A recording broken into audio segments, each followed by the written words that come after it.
শাকিবের জন্মদিনে ধামাকা দিল অভিনেত্রী শবনম ইয়াসমিন বুবলি। এবার দুটি ছবি শেয়ার করে শাকিবকে উইশ করলেন অভিনেত্রী শবনম বুবলি। লিখেছেন, হ্যাপি বার্থডে লাভ।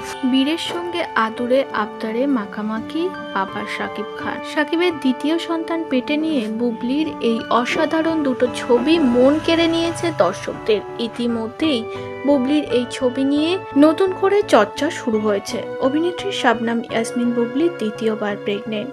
তার সন্তান প্রায় পৃথিবীতে আসতে চলেছে। আর শাকিবকে ভালোবাসায় ভরিয়ে তার জন্মদিন উইশ করতে দেখা গেল বুবলিকে।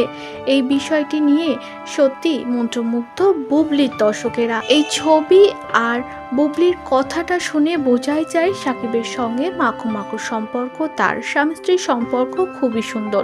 অন্যদিকে অপু বিশ্বাস শাকিবের বিশেষ দিনে কোনো রকম পোস্ট বা ছবি কোনো কিছুই দেয়নি। এতেই বোঝা যাচ্ছে অপু বিশ্বাসের সঙ্গে হয়তো আগের মতো আর সম্পর্ক রাখছেন না শাকিব খান। সেজন্য অপুকে কোনো কিছুই দিতে দেখা গেল না সোশ্যাল মিডিয়ায়, এবং জয় বা শাকিব খানের কোনো মুহূর্তও দেয়নি তিনি সোশ্যাল মিডিয়াতে। একেবারেই নীরব রয়েছে শাকিবের জন্মদিনে।